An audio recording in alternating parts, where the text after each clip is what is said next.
Hello, I'm Natalie, founder of Genealogy Stories, where I blog and share tips on how to explore and write your family history. I'm really passionate about putting your ancestors into the context of the time and place within which they lived. I think it's this that turns them from people we've researched, facts and statistics that we've discovered. It turns them into stories, it turns them into something relatable, and hopefully something rememberable. So all that research we've done, whether it's on a specific place or a specific person within a place, won't go to waste. So I'm really excited to talk to you about how to go about writing about place in order to keep those stories alive. And although in this presentation I talk a lot about writing, I just wanted to caveat that with this doesn't have to be writing. A lot of what I'm talking about would also apply to other formats. And writing itself doesn't have to mean writing a big novel. It could be obviously a blog post or a journal article, but it could also be your journal. It could be a scrapbook. It could be an infographic that you share on social media. It could be an interactive map like Layers of London, but perhaps your own version using PowerPoint. Or something like that, get inspired by Layers of London. It could be contributing to a local exhibition, could be adding a wiki entry, could be going on a podcast, or even recording a video like this using a graphic design tool called Canva. So whilst we're talking about writing, this kind of advice applies to much of storytelling generally, and there are lots of different ways of telling stories, and it's okay to explore those and take your time finding out which one you enjoy doing the most or feels most natural to you. Now, diving right into looking at places, I think that if people are like onions, according to Shrek, then places are even more like onions because they have all these layers, some of which kind of bleed into each other, like the formations in this rock, and others which kind of feel like they stand alone. So what do I mean by layers? I mean the things that make up a place. So we've got our geography and our geology.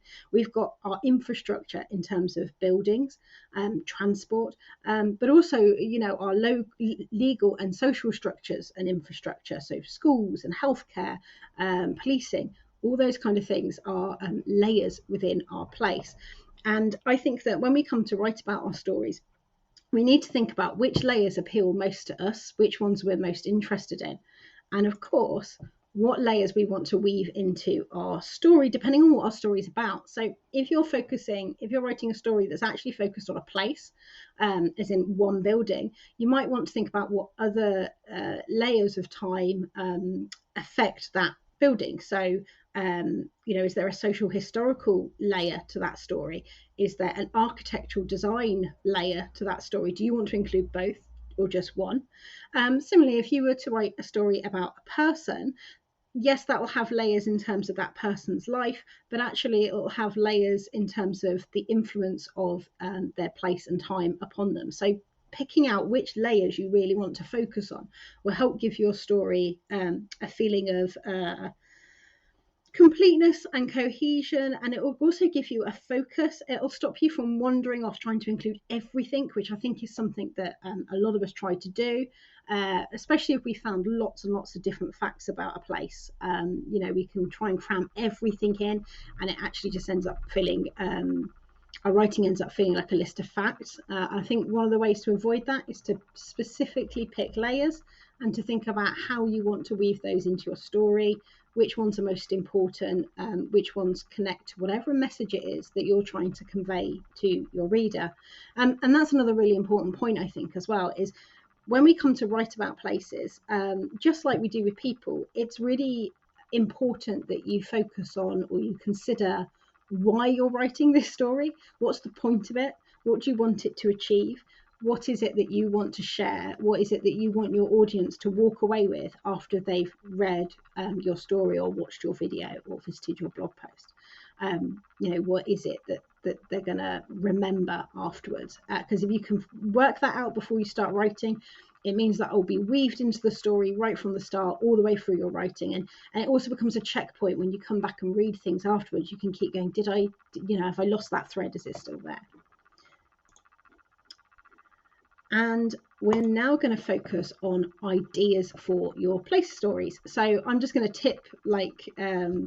touch the tip of the iceberg here, because there are probably millions of different ideas that you could explore, and you can get even more ideas by reading other people's stories, and let those inspire you. But here are some that occurred to me whilst I was making this presentation.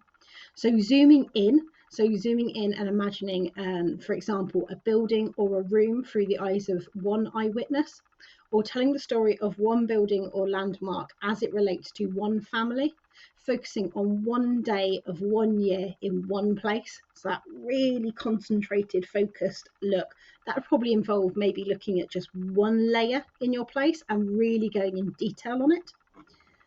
Obviously, you can also do the opposite. You can zoom right out and think, what outside influences affected my place? Where does it sit in the national or global history of the world, of this country? You can do a wide timeline, and perhaps picking up on key events, maybe how that happened every 100 or 50 years.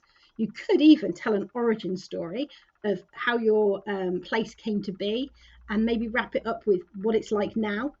Which leads me on to the other ideas that I had, which is comparing and contrasting your place now to what it was in the past. If you could pick up the people that are in your place 200, 300, 400, 500 years ago and transport them to today, what differences would they see? What might they think about it? What would they be shocked by? What would they be maybe pleased about? What would they maybe be delighted and surprised about, perhaps a good outcome? Or would they be dismayed? Find a concrete jungle. So, what would they think of life today? And I think actually asking questions is a really good way of helping you to generate writing ideas. So how did your place make a difference to your ancestors' lives? Could be a particular question. How did your place react to certain changes? So not just how it's changed, but how did it feel whilst it was doing those changes, or what was the reaction to those changes? What did it witness? So using those kind of how, what, why questions will help you to develop other story ideas. You could also just try walking through the place that you're interested in, and imagining what it would be like through the eyes of an ancestor, and writing about that experience of you trying to go back into the past and imagine it. And that in itself can be a type of story. Of course, there are other stories where your place really, really does take centre stage, where you want it to feel like a really integral part of whatever you're writing about. So your place is the focus and not necessarily the people within it. And when you do that, I think you really need to try and think about what your place feels like. And I think it can be really easy to perhaps look at an image like this forest, and then look at an image of this forest and think, well, they're woods, I'm going to hear birds, it's going to feel shaded. But actually, when you look really closely at these two images, these two places in these pictures, they're quite different. This one is, warm and cultivated, and it's got quite a clear path going through it. It looks like it's had an element of being man-made, and that gives you a very different feel to perhaps this place that's got this mist, that is perhaps darker, that perhaps feels a bit more mysterious, perhaps even ethereal. So really consider how your place feels, specifically how it makes you feel, and try not to be general. Try to really dig deep and not just think, oh, it's a wooded area, so it feels like this.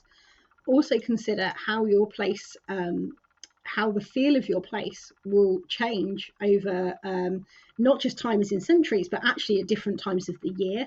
So, again, going back to the forest example, a forest in autumn or winter feels very different to a forest in spring or summer.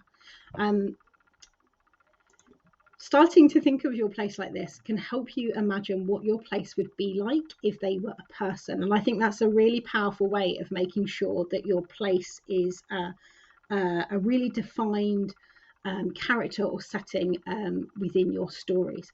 So if your place was a person, these are just some words to get you thinking. Would your place be a young person, an old person? Would they be weary, vibrant, optimistic, pessimistic, lively, peaceful, bustling? Would they be lonely, menacing, inviting, bleak, homely, overwhelming, calm, cruel, reassuring, spiteful, careless, apathetic? Would it be quite a mellow place, or a contemplative person? So trying to think of transforming how that place feels into what that place would actually be like if you could almost meet that person. I think when you put that thought behind, when you do that thought behind the scenes, it naturally starts coming out in your writing. So lastly, if you're struggling to if you're struggling to work out what your place was like in the past, or you're struggling to find a place to start, I'd invite you to get a magical eraser pen and to look at your place and to slowly erase anything that was built in the last few years, and then have a look and see what your place would be like. And then do the next 20, and then the next 50, and slowly erase out more and more of the modern stuff, the modern things, to peel back change after change after change, so that you can start to imagine what your place really was like in whatever time period it is that you're interested in. And this is also another way of getting behind those layers that I was talking about earlier.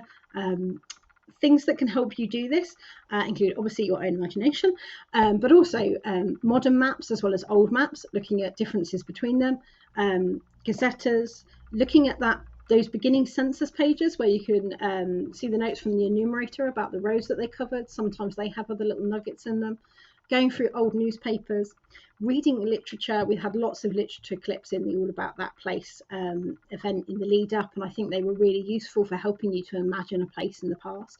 Looking at photos and paintings, and I know that throughout today there'll be a host of other suggestions on how to do this as well. So this is really, again, just the tip of an iceberg. So I hope you enjoyed this presentation and found it useful. If you want more tips on how to go about writing about the past, please do check out www.genealogystories.co.uk, where I give lots and lots of hints and tips on how to do this and how to improve your writing style. You can also jump into my Facebook group, which is called Genealogy Stories. I have a challenge that I run, which you can get via signing up for my email on the Genealogy Stories website, and you can also talk about that challenge inside the Facebook group. It's called Reclaim Jane, and it's all about trying to rediscover or give voice to somebody who didn't have a voice in the past, and it's a little mini challenge event, a bit like this. You can also email me on natalie@genealogystories.co.uk. If you do have a look at the Curious Descendants Club and you think it might be something that you are interested in and you'd be interested in getting a free trial, then please do email me at that natalie@genealogystories.co.uk. I'd be happy to set you up. Enjoy the rest of All About That Place.